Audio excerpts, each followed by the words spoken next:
الحمد لله رب العالمين.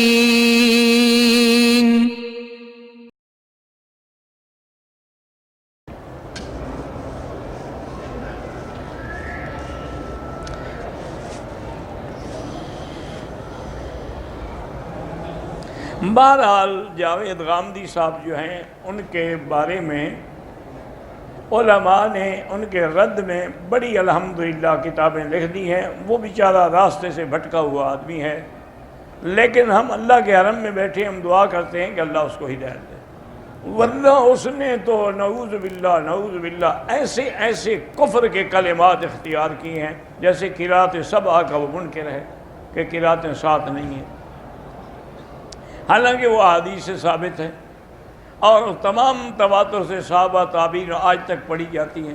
اسی طرح اس نے رجم کا انکار کیا کہ زانی مرد یا عورت کو پتھر مار مار کے مار دیا ہے، وہ کہتے ہیں یہ رجم جو ہے یہ بھی نہیں ہے، حالانکہ حضور پاک صلی اللہ علیہ وسلم کی احادیث متواترہ سے ثابت ہے. پھر خلفائے راشدین کے زمانے میں باقاعدہ رجم ہوئی ہے، تو اس لیے اس کا جو موقف ہے نا جی کہ بخاری شریف میں شیعہ راوی ہیں، تو یہ اس کا موقف بھی عجیب ہے. اصل میں بات یہ ہے کہ پہلے دور میں جو شیعہ تھے فرق ہے، ایک ہے سبی شیعہ تبرع باز جاہل، ان سے کوئی روایت نہیں لیتا، لیکن بعض لوگ ایسے ہوتے ہیں جو تفضیلی ہوتے ہیں کہ صرف حضرت علی کو فضیلت دیتے ہیں باقی اصحاب پر. اگر وہ سچے ہوں اور حافظہ ٹھیک ہو تو اس کی روایت لے لی جاتی ہے، تو اس کو تمام محدثین نے لیا ہے. لیکن اگر کوئی یعنی بالکل بدبودار شیعہ ہو تو وہ لکھ دیتے ہیں غالی، کہیں کسی جگہ لکھ دیتے ہیں کہ شیعی محترق، یہ جلا سڑا شیعہ ہے، اس کی روایت نہیں لیتے. بس غامدی صاحب کو پتہ نہیں کیا تکلیف ہو گئی ہے. اگر آیات میں نسخ آیا ہے تو حضور پاک نے صحابہ کو سمجھا دیا ہے، اور قرآن میں خود ہے کہ ما ننسخ من آیت او مثلہا نؤتی بہا خیرا منہا. تو نسخ کا انکار کرنا جو ہے یہ بھی جہالت ہے.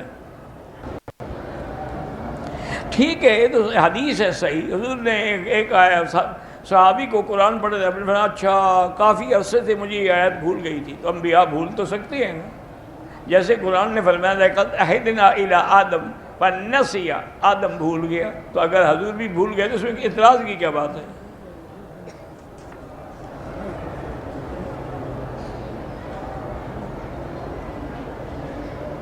بہرحال اس وقت جو عالم دنیا میں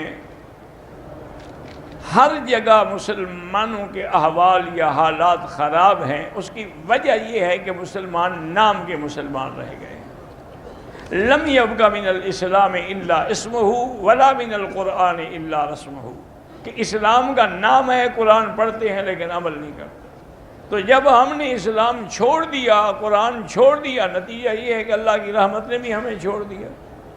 جیسے کہ کسی نے کہا تھا کہ وہ معزز سے زمانے میں مسلمان ہو کر، اور ہم خوار ہیں آج تارک قرآن ہو کر. آج بھی اگر ہم قرآن و سنت کی رسی کو مضبوطی سے پکڑ لیں تو اللہ ہماری ضرور مدد فرمائیں گے، کیونکہ اللہ کا وعدہ ہے حقاً علینا نصر المؤمنین، کہ ہم ایمان والوں کی مدد، لیکن ایمان نہ ہو تو کیوں مدد کریں؟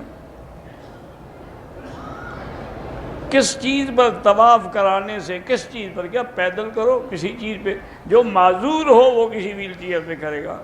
حضور کی زیارت کے لیے درود شریف زیادہ پڑھیں اور حضور کی سنتوں پہ چلیں، اور حرام کھانے سے بچیں، بد نظری سے بچیں.